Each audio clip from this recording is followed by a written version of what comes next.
Hello friends, welcome back on my channel target for IAS and MPPSC with के। आज है 30 सितंबर 2020 और हम लोग डिस्कस करेंगे स्पेशली मध्य प्रदेश विधानसभा जो उपचुनाव होने वाला है, स्पेशल करंट अफेयर्स। अभी जैसा कि सभी को मालूम होगा, विधानसभा के उपचुनाव की जो डेट्स हैं वह पूरी आ गई हैं और इससे बनेंगे काफ़ी अधिक करंट अफेयर्स क्वेश्चन। तो मैंने यहीं पर केवल और केवल एक वीडियो में, जिसमें हम लोग पूरे मध्य प्रदेश के जो भी उपचुनाव के इंपॉर्टेंट डेट्स हैं, फैक्ट्स हैं, वो सब हम केवल और केवल इस वीडियो में कवर कर लेंगे। It will very important for upcoming any of exam which is conduct bye Madhya Pradesh government. तो मध्य प्रदेश गवर्नमेंट द्वारा जितने भी एग्जाम कंडक्ट किए जाएंगे, चाहे एमपीपीएससी हो, व्यापम का कोई एग्जाम हो, जेल पहरी हो, पुलिस हो, किसी भी एग्जाम को अगर आप देख लें, जहां पर भी मध्य प्रदेश से संबंधित कोई भी करंट अफेयर्स बनेगा, वहां पर उपचुनाव से क्वेश्चन बनने की, 1 से 2 क्वेश्चन आने की तो मिनिमम गारंटी मेरी है। तो चलिए हम शुरू करते हैं आज के स्पेशल करंट अफेयर्स को। अगर आप दोस्तों पहली बार इस चैनल को विजिट कर रहे हैं तो प्लीज चैनल को सब्सक्राइब कर दीजिए, बेल आइकन को दबा दीजिए ताकि आपको नोटिफिकेशन मिलते रहें। साथ ही साथ अगर आप इस लेक्चर की और हमारे अन्य किसी लेक्चर की पीडीएफ प्राप्त करना चाहते हैं तो लिंक डिस्क्रिप्शन में है, you can join our Telegram channel. और एक और इन्फॉर्मेशन आप लोगों को देना चाहूँगा कि मध्य प्रदेश हिस्ट्री की जो वीडियो है वह आपकी आज नहीं तो कल अपलोड हो जाएगी और मेरी कोशिश यह रहेगी कि मैं आपको कम से कम एटलीस्ट ऑल्टरनेट डेज पर आपको वीडियो उपलब्ध करा सकूं। तो चलिए शुरू करते हैं। हमारा पहला क्वेश्चन है, मध्य प्रदेश में कितनी विधानसभा सीटों हेतु उपचुनाव की अधिसूचना जारी कर दी गई है। जैसा कि सभी को मालूम है, मध्य प्रदेश में अधिसूचना जारी कर दी गई है उपचुनाव के लिए। तो यह चुनाव स्पेसिफिकली कितनी सीटों पर होगा? आपका ऑप्शन नंबर 1 है 28 सीट्स, ऑप्शन नंबर 2 है 27 सीट, ऑप्शन नंबर 3 है आपका 25 सीट्स और ऑप्शन नंबर 4 है आपका 29 सीट्स। तो इसका राइट आंसर है आपका ऑप्शन नंबर 1, 28 सीट्स। जी हाँ, 28 सीटों पर मध्य प्रदेश में इस बार होना है उपचुनाव और यह मध्य प्रदेश के इतिहास का प्रथम ऐसा उपचुनाव में है जो कि अपकमिंग गवर्नमेंट की दिशा एवं दशा को निश्चित करेगा। जी हाँ, यही जो उपचुनाव है यह डिसाइड करेगा कि बीजेपी सत्ता में बनी रहती है जो अभी की गवर्नमेंट है, या जाती है, या नेक्स्ट गवर्नमेंट आती है। तो यह सब डिसाइड होगा। लगभग 28 सीटों पर उपचुनाव होना है। चलिए आइए देखते हैं हमारा नेक्स्ट क्वेश्चन। मध्य प्रदेश उपचुनाव की अधिसूचना किस तारीख को जारी की जाएगी? अब चुनाव शुरू हुआ है तो उसकी अधिसूचना किसके द्वारा जारी की जाएगी, कब जारी की जाएगी? तो आपका ऑप्शन नंबर 1 है 9 अक्टूबर 2020, 10 अक्टूबर 2020, 11 अक्टूबर 2020 या 12 अक्टूबर 2020।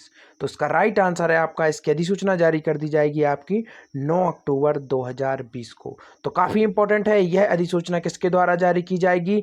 यह अधिसूचना जारी की जाएगी निर्वाचन आयोग के द्वारा। तो काफी इंपॉर्टेंट है ये। चलिए आते हैं हमारे नेक्स्ट क्वेश्चन को देखते हैं। अगेन इसी से संबंधित हमारा क्वेश्चन है क्योंकि आज का स्पेशली हमारा current affairs fully dedicated for जो मध्य प्रदेश के उपचुनाव है उसके लिए है। तो नामांकन की अंतिम तारीख क्या होगी? काफी इंपॉर्टेंट है ये। जब शुरुआत होगी नामांकन की तो उसके बाद जो अंतिम तारीख होगी, नामांकन की अंतिम तारीख से यहाँ पर तात्पर्य है कब तक जो भी उम्मीदवार हैं वह अपना फॉर्म जमा कर सकते हैं अपनी अपनी विधानसभाओं से। तो इसका ऑप्शन नंबर 1 है 16 अक्टूबर, 17 अक्टूबर 2020, 20 अक्टूबर 2020 या 21 अक्टूबर 2020। इसका राइट आंसर है आपका ऑप्शन नंबर 1, 16 अक्टूबर 2020। यह नामांकन की अंतिम तारीख है। नामांकन से यहाँ पर तात्पर्य है जो भी नॉमिनेट हैं, जो अपना फॉर्म भरना चाहते हैं, वह 16 अक्टूबर तक फॉर्म भर सकते हैं। तो चलिए आते हैं हमारे नेक्स्ट क्वेश्चन पर। मतदान किस दिनांक को होगा? सबसे अति महत्वपूर्ण क्वेश्चन यही है कि मतदान किस दिनांक को होगा, कौन सी दिनांक होगी जिस दिन मध्य प्रदेश के जो मतदाता हैं वह अपने मत अधिकार का प्रयोग करेंगे। तो आपका ऑप्शन नंबर 1 है 3 नवंबर 2020, ऑप्शन नंबर 2 है 5 नवंबर 2020, ऑप्शन नंबर 3 है 7 नवंबर 2020 और ऑप्शन नंबर 4 है इनमें से कोई नहीं। तो इसका राइट आंसर है आपका ऑप्शन नंबर 1, 3 नवंबर 2020 को मध्य प्रदेश के मतदाता अपना मत जो पावर है उसका प्रयोग कर कर प्रदेश के लिए नई सरकार, नए विधायकों का चुनाव करेंगे। तो यही है, 3 नवंबर को इसका होगा। चलिए देखते हैं मध्य प्रदेश उपचुनाव के जो नतीजे हैं वह किस तारीख को आएंगे। वोटिंग होगी आपकी 3 नवंबर को। मध्य प्रदेश उपचुनाव के नतीजे किस तारीख को आएंगे? तो आपका ऑप्शन नंबर 1 है 10 नवंबर 2020, ऑप्शन नंबर 2 है 13 नवंबर 2020, ऑप्शन नंबर 3 है 15 नवंबर 2020 और ऑप्शन नंबर 4 है 20 नवंबर 2020। तो इसका राइट आंसर है आपका ऑप्शन नंबर 1, 10 नवंबर 2020 को मध्य प्रदेश उपचुनाव के नतीजे घोषित कर दिए जाएंगे। चलिए आइए देखते हैं नेक्स्ट क्वेश्चन, इसी से अगेन संबंधित हमारा क्वेश्चन। चुनाव आयोग के अनुसार मध्य प्रदेश उपचुनाव किस मतदाता सूची के आधार पर कराए जाएंगे? काफी इंपॉर्टेंट है। जब चुनाव आयोग जो डेट डिसाइड करता है तो यह भी डिसाइड करता है कि मतदाता सूची किस वर्ष के आधार पर तैयार की जाएगी और किस वर्ष के आधार पर इसको चुनाव कराया जाएगा। तो यह काफ़ी इंपॉर्टेंट है। अगेन मैं आपको बताना चाहूँगा, अगर आपको इस लेक्चर की पीडीएफ प्राप्त करना है तो लिंक डिस्क्रिप्शन में है, you can join our Telegram channel, आपको वहाँ पर पीडीएफ मिल जाएगी which is very very important. साथ में यह भी कहूँगा कि अगर आप सिंसियरली किसी भी एग्जाम की तैयारी कर रहे हैं तो प्लीज़ मेक श्योर नोट बनाइए, प्लीज़ आप नोट्स बना के रखिए अपने। तो इसके चुनाव आयोग के अनुसार मध्य प्रदेश उपचुनाव किस मतदाता सूची के आधार पर तैयार किए जाएंगे? ऑप्शन नंबर 1 है आपका 1 जनवरी 2020 की मतदाता सूची के आधार पर, 1 जनवरी 2019 की मतदाता सूची के आधार पर, या 1 जनवरी 2018 की मतदाता सूची के आधार पर। ऑप्शन नंबर 4 इनमें से कोई नहीं। इसका राइट आंसर है आपका ऑप्शन नंबर 1 जनवरी 2020 की जो मतदाता सूची होगी उसी के आधार पर क्या किए जाएंगे? मध्य प्रदेश उपचुनाव की जो सूची होगी वह किसके वर्ष के आधार पर होगी? 1 जनवरी 2020 के आधार पर ही जो मतदाता सूची होगी उसका निर्धारण होगा और उसी के आधार पर वोटिंग होगी। चलिए आए थे देखते हैं हमारा नेक्स्ट क्वेश्चन, इसी से संबंधित देखते हैं हम लोग पूरी इंफॉर्मेशन न्यूज़ क्या है, कितना इम्पोर्टेंट है। तो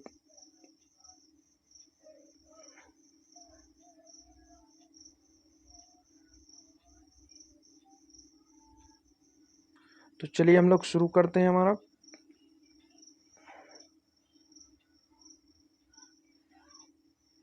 ये रही पूरे मध्य प्रदेश से संबंधित जो भी इंपॉर्टेंट फैक्ट हैं यहाँ पर मैंने आपको डिस्क्राइब किया। हम लोगों ने क्वेश्चन को प्रैक्टिस किया। अब कुछ ऐसे क्वेश्चंस हैं जो इसमें हम डिस्कस नहीं कर सकते तो हम लोग यहाँ पर उसको पढ़ेंगे थ्योरेटिकली तरीके से। तो चलिए शुरू करते हैं। MPY election dates, Madhya Pradesh में 3 नवंबर को 28 जो विधानसभा सीट होंगी उन पर उपचुनाव होगा और 10 नवंबर को क्या आएंगे? नतीजे। चलिए देखते हैं क्या इंपॉर्टेंट फैक्ट है। चुनाव आयोग ने मध्य प्रदेश की 18 विधानसभा सीटों के लिए उपचुनाव की मंगलवार को घोषणा कर दी है। मतदान 3 नवंबर को होगा। चुनाव की अधिसूचना 9 अक्टूबर को जारी की जाएगी। इसी के साथ ही नामांकन का सिलसिला शुरू हो जाएगा। नामांकन की अंतिम तारीख 16 अक्टूबर रखी गई है। 19 अक्टूबर तक नामांकन वापस लिए जा सकेंगे और मतगणना कब होगी? 10 नवंबर को होगी, जैसा कि हम लोगों ने देखा। चलिए देखते हैं नेक्स्ट क्या है। इस बार 80 वर्ष, काफ़ी इंपॉर्टेंट फैक्ट है ये, इसको मैंने स्पेसिफिकली यहाँ पर डिस्कस करने का सोचा था। ये देखिए आप, 80 वर्ष से अधिक आयु के जो भी व्यक्ति हैं वह क्या करेंगे?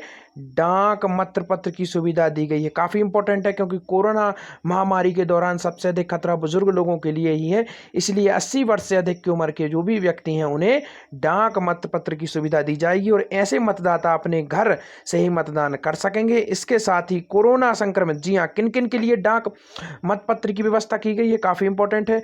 कोरोना संक्रमित और संदिग्ध भी डाक मत पत्र द्वारा मतदान करेंगे। मतदान कर्मी, जो तो सभी को मालूम है, जो भी सरकारी कर्मचारी हैं या जो भी चुनाव आयोग में इन्वॉल्व होते हैं कर्मचारी, वह भी डाक मत पत्र का उपयोग करते हैं। तो मतदान कर्मी मतदाताओं के घर जाकर डाक मत पत्र लेकर आएंगे। तो जो मतदान कर्मी हैं वह स्वयं जाएंगे घर पर और वहां से कलेक्ट करेंगे डाक मत पत्र और उनका वोट पूरी प्रक्रिया की जाएगी। इस पूरी प्रक्रिया की वीडियोग्राफी भी कराई जाएगी। सर्वाधिक इंपॉर्टेंट यह है कि भारत का चुनाव आयोग स्पेशली जाना जाता है अपनी ट्रांसपेरेंटी के लिए और अपनी सत्यनिष्ठा के लिए। तो यह जो पूरी प्रक्रिया होगी, जब कोई भी कोरोना व्यक्ति संदिग्ध है या कोई भी व्यक्ति जो 80 वर्ष से ऊपर का व्यक्ति है या जो भी इसके अंतर्गत आते हैं, उनका क्या होगा? जो पूरी प्रक्रिया होगी, घर से डाक मत पत्र लेना और यहाँ तक आपके मतदान केंद्र तक उसको जमा करना, इस पूरे की क्या की जाएगी? वीडियोग्राफी भी की जाएगी। चुनाव में कोरोना संक्रमण की स्थिति को देखते हुए आयोग द्वारा दिए गए दिशा निर्देशों का पालन करना क्या होगा? अनिवार्य होगा। तो कोरोना महामारी के इस दौरान में प्रथम बार है जब इलेक्शन कराए जा रहे हैं और ये एक नवीन अनुभव होगा। यहाँ पर एक और इंपॉर्टेंट इन्फॉर्मेशन देना चाहूंगा आपको कि चुनाव आयोग ने केवल मध्य प्रदेश के लिए यह अधिसूचना जारी नहीं की गई है। विभिन्न राज्यों की लगभग कितनी सीटें? आपकी लगभग 56 सीटों पर, जी हाँ, इसमें आपके उड़ीसा, गुजरात और अन्य राज्य भी शामिल हैं। इन पर लगभग चुनाव की अधिसूचना जारी की गई। कितनी सीटें हैं? 56, काफ़ी इंपॉर्टेंट है, इसको याद रखिए साथ ही साथ। और मध्य प्रदेश में कितनी है हमारी, केवल मध्य प्रदेश की 28 सीटों पर यह उपचुनाव होना है। चलिए देखते हैं क्या है इंपॉर्टेंट फैक्ट।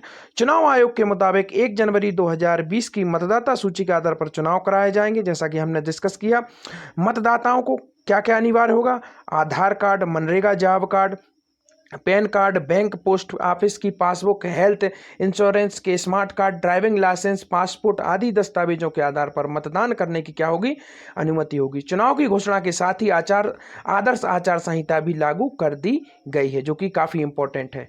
चलिए, जैसा कि डेली बेसिस पर मैं आप लोगों से पूछता हूं एक क्वेश्चन, तो हमारा आज का क्वेश्चन है आपका, मध्य प्रदेश का सबसे पूर्वी जिला कौन सा है। काफी इंपॉर्टेंट है और आई होप आप लोग जरूर इसका आंसर देंगे। और एक और इंपॉर्टेंट इन्फॉर्मेशन आप लोगों से ही पूछना चाहूँगा, मैं ये सोच रहा था कि जो हमारे स्टूडेंट्स हैं काफ़ी अच्छा आंसर देते हैं आप लोग, तो क्या मैं उसको पब्लिकली कर सकता हूँ इसी हमारे यूट्यूब चैनल पर। आप लोगों का आंसर जो मुझे सबसे अच्छा लगेगा उसका मैं पब्लिक करने की सोच रहा हूँ हमारे इसी यूट्यूब चैनल पर, और हम जिससे अन्य स्टूडेंट्स भी मोटिवेट होंगे आंसर देने के लिए।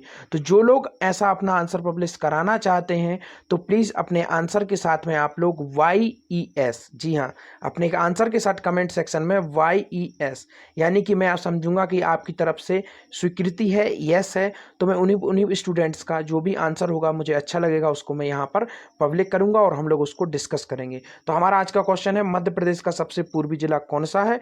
धन्यवाद दोस्तों, अगर वीडियो अच्छा लगा हो तो शेयर जरूर करिए।